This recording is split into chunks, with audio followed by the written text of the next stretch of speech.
Insécurité dans le district d'Abidjan, au sein de leurs cités et quartiers, les populations s'organisent pour garantir leur protection et celle de leur famille. On en parle ce soir. Le 26 avril 1986, le réacteur numéro 4 de la centrale nucléaire de Tchernobyl en Ukraine explose.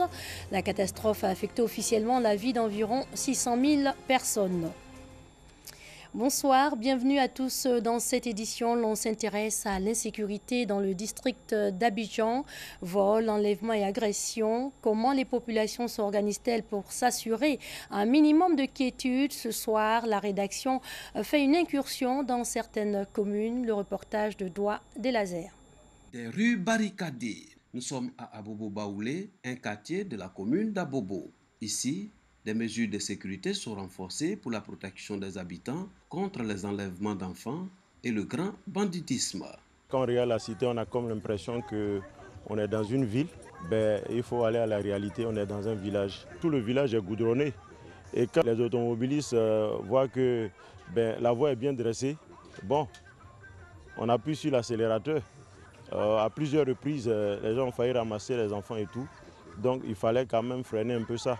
Nous-mêmes, on fait aussi de la sécurité.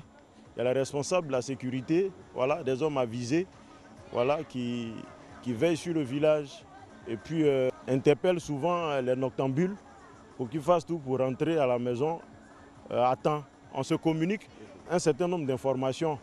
Le chef et son équipe ont tout fait pour qu'il y ait, des haut-parleurs dans le village. Donc quand il y a quelque chose, tout de suite, on donne l'information et puis tout le monde a l'information. Si à Abobo Baoulé, les rues sont barricadées pour la sécurisation de la cité, à Anono et à Blocos, des quartiers de la commune de Cocody, le plan de sécurisation diffère. Pas de symbole pour influencer des malfaiteurs, mais la jeunesse veille au grain. Les nuits, on a des jeunes qui suivaient le quartier. Ils sont tapis dans l'ombre. On a dit aux gens de faire très attention aux étrangers qui s'adressent aux enfants. Nous avons mis des dispositions pour emmener les gens à protéger leurs enfants. C'est-à-dire, les enfants ont un espace bien précis là où ils doivent s'amuser. Si on voit quelqu'un qui est étranger au village, qui s'adresse aux enfants, on l'interpelle automatiquement. Et dans le cas contraire, s'il veut s'opposer, on l'emmène à la chefferie et puis on fait ce qu'il doit faire. Mais on travaille en collaboration avec les forces de sécurité nationales, c'est-à-dire le 8e arrondissement. Quand on est submergé ou bien on n'arrive pas à gérer une situation, on appelle automatiquement le commissaire avec qui on travaille toujours. La violence urbaine a atteint des proportions alarmantes ces derniers mois avec le phénomène des microbes. Pour lutter contre cette insécurité grandissante, à Blocos, les familles sont vigilantes. Elles interdisent à leurs enfants les mauvaises compagnies et des sorties incontrôlées. Le conseil que nous pouvons donner aux enfants, de faire très attention quand ils vont s'amuser avec les camarades. C'est-à-dire que si par exemple ils vont à l'école, ils doivent se dire intérieurement, c'est l'école, après l'école c'est la maison. Après l'école, s'ils vont ailleurs, ils doivent savoir qu'il y a des conséquences derrière. Il faudrait que nos autorités, ces personnes, les commanditaires là, c'est eux, ils doivent mettre la main sur eux pour frapper un grand coup, c'est-à-dire que condamner les gens au maximum pour que les gens sachent que ce truc, c'est pas bon. La planification et la sécurisation de la capitale économique préoccupent les autorités sécuritaires du pays qui ont doté les forces de l'ordre de moyens modernes et efficaces pour accomplir leur mission de protection des personnes et des biens, ce qui permet de procéder à des arrestations. Plus de 122 cas d'arrestation sont enregistrés il y a quelques mois. La sécurité à la maison, mais aussi au travail. L'Internationale des femmes professionnelles en santé et sécurité au travail lance le concept zéro décès en entreprise. Les risques professionnels et les conditions de travail étaient au menu d'un panel. Franck Coyot. La motricité des doigts de sa main droite, Issa ne l'a plus, mais reste tout de même alerte. Blessé en entreprise en 1999, Issa et ses amis de la Fédération ivoirienne des personnes victimes du travail et maladies professionnelles multiplient les initiatives. Il y a, selon les chiffres de son organisation, plus de 1500 blessés reconnus. Ce sont très souvent les chefs d'entreprise qui ignorent tout ce qui se passe. Donc ça fait que le travail même qui est là, la pression qui est là, fait que même le travail aussi est obligé de faire comme son chef d'entreprise pour produire plus et il s'oublie lui-même et ça devient un accident ou bien la mort s'ensuit et c'est malheureux. La même urgence au niveau mondial est justement le mois d'avril déterminé mois de la prévention. C'est le sens de ce panel initié par l'Internationale des femmes professionnelles en santé et sécurité au travail, une activité dans le cadre de la promotion de Vision Zéro, une façon d'intégrer dans la démarche managériale des entreprises bien-être et santé. Cible choisie, la femme en entreprise ou en activité. La physiologie de la femme est un peu différente de celle de l'homme. Donc dans le milieu de travail, elles peuvent être vulnérables face à certains risques dans certaines situations qui les exposent. Par conséquent, il faut tenir compte de leurs particularités, non seulement dans les législations, mais dans les pratiques du travail, dans les dimensionnements, dans les aménagements des postes de travail, de telle sorte qu'elles puissent travailler en toute sécurité sans nuire ni à leur sécurité, ni à leur santé. Il y a donc des dispositions qui tendent à protéger et la femme, mais également les enfants au travail. Et ce n'est pas faire de la discrimination, je crois que c'est une disposition qui tient de la position naturelle même des femmes. Zéro risque, zéro accident et zéro décès, l'objectif poursuivi. Nos femmes qui travaillent dans les laboratoires, qui travaillent des contrôleurs qualité, qui travaillent sur le terrain, peuvent encore bénéficier de plus de protection, de plus d'attention. Et donc ce forum nous a permis vraiment d'avoir un certain nombre d'idées et de pouvoir faire des propositions à la direction générale. Une 5e journée de l'Internationale des femmes professionnelles en sécurité au travail qui va être suivie du lancement ce jeudi du projet Vision Zéro. Au chapitre sport, en bref, à noter le lancement aujourd'hui du département C Jeunes. L'initiative émane de la Fédération ivoirienne de football. Elle vise à dénicher de nouveaux talents grâce à des compétitions qui auront lieu à travers le pays. Petit mot glissé entre élèves pendant les cours ou chuchotement en classe. Cette pratique est très courante. Le bavardage est l'un des facteurs qui entrent en ligne de compte dans la baisse du rendement des élèves. Que font les enseignants pour assurer le bon déroulement des cours? Que disent les textes? La réponse dans ce reportage de Juliette Ouya.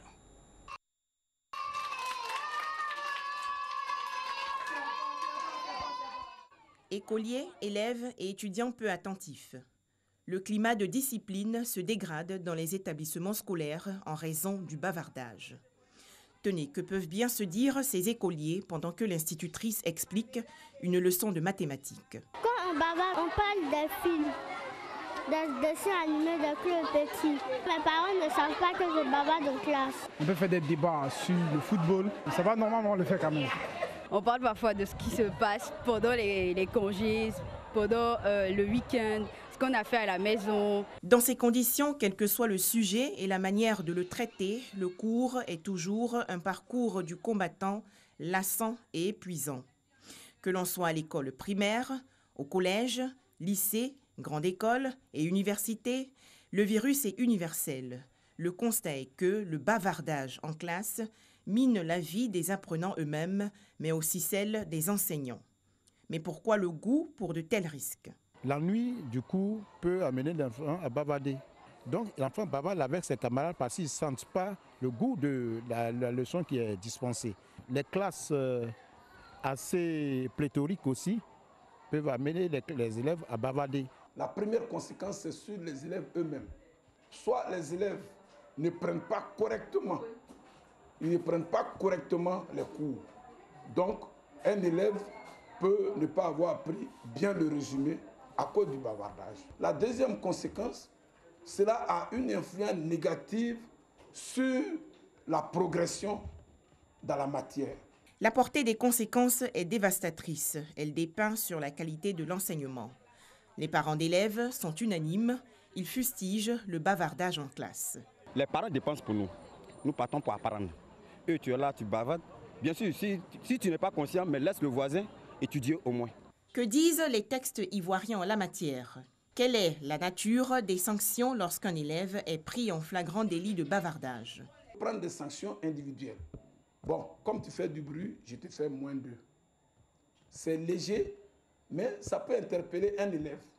Maintenant, si l'enfant le fait de façon récurrente et que ça perturbe son cours à tout moment, il peut, à un moment donné, poser le problème devant l'administration À partir de là, si l'enfant a franchi un peu les limites, on peut prendre d'autres sanctions disciplinaires qui peuvent aller jusqu'à l'exclusion temporaire de l'élève des cours pour l'amener à s'assagir.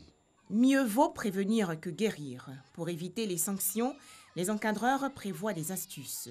Pour ne pas que les enfants bavardent, nous introduisons des petits chants pour attirer leur attention, pour qu'ils puissent nous suivre.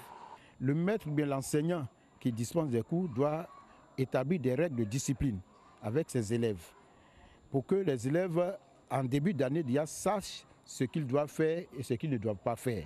Heureusement que tous nos enfants, écoliers, élèves et étudiants ne sont pas piqués par le virus du bavardage. Témoins les différents prix d'excellence qui leur sont attribués en fin d'année. Au Niger, l'université de Niamey, paralysée par des grèves, la crise en cours depuis des mois touche désormais les lycées et collèges de plusieurs villes du pays.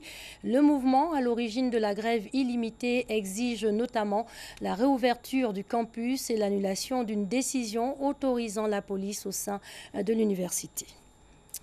Pour l'éphéméride, la machine à remonter le temps s'arrête sur le 26 avril 1986 en Ukraine. Ce jour-là, alors qu'un test de sécurité est en cours à la centrale nucléaire de Tchernobyl, le réacteur numéro 4 explose. C'est la plus grave catastrophe nucléaire de l'histoire de l'humanité. Officiellement, environ 600 000 personnes ont été exposées à des doses mortelles de rayonnement. Le 26 avril 1986 a lieu le plus grave accident de l'histoire du nucléaire civil. À 1h23, deux énormes explosions secouent la centrale nucléaire de Tchernobyl, à 120 km au nord de Kiev, en Ukraine, et à 16 km de la Biélorussie, URSS. Toute l'Europe est affectée. L'explosion du cœur du réacteur numéro 4 lors d'une expérience d'amélioration de la sécurité répand dans l'atmosphère l'équivalent d'une centaine de bombes atomiques d'Hiroshima. Les techniciens de la centrale et les équipes de pompiers qui interviennent sur le site et à brève échéance. Les 45 000 habitants de la ville de Pripyat, située à 3 km, sont évacués à la hâte le lendemain.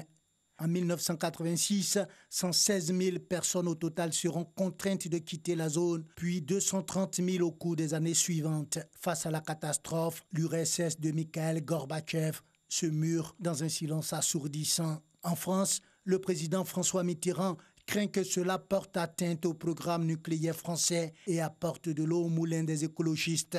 Le 28 avril, le nuage radioactif poussé par les vents se déplace vers l'Europe jusqu'en France, des Pays-Bas à la Turquie. Les pays dotés de centrales nucléaires renforcent le degré de sécurité de leur installation. Pendant ce temps, à Tchernobyl, militaires, pompiers, policiers, employés de la centrale sont réquisitionnés pour la décontamination, le nettoyage et la construction d'un sarcophage autour du réacteur accidenté. Mal équipés, sans véritable protection, ceux que l'on désigne sous le vocable liquidateur ne peuvent rester que 2 à 3 minutes. 5 millions d'Ukrainiens, de Biélorusses et de Russes habitent dans les territoires irradiés à divers degrés. Leucémie, cancer de la thyroïde, de la moelle osseuse, nombreux sont ceux qui périront ou tomberont malades. Le 14 mai, Mikhail Gorbatchev parle enfin à la télévision. Pendant 45 minutes, il évoque la catastrophe nucléaire.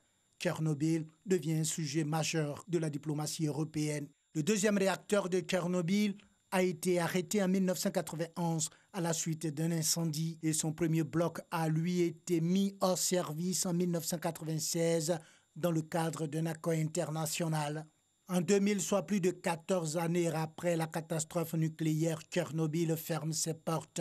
Kiev n'accepte de condamner la centrale qu'en échange d'une aide de 2,3 milliards de dollars des 7 pays les plus industrialisés, le G7. Ces fonds servira à construire 2 nouveaux réacteurs visant à remplacer la production de Tchernobyl, à financer les programmes sociaux et à accroître la sécurité dans les 4 autres installations nucléaires du pays. Victoire partielle car Tchernobyl reste une menace. Le problème le plus alarmant est le délabrement de la chape de béton qui recouvre les ruines du 4e réacteur. Le risque d'exposer à l'air libre un magma radioactif de 160 tonnes est grand. Son renforcement prendra au moins 10 ans, une opération délicate qui coûtera 760 millions de dollars. Fin de cette édition, merci à vous de l'avoir suivi. Bonne soirée sur les antennes de la RTI.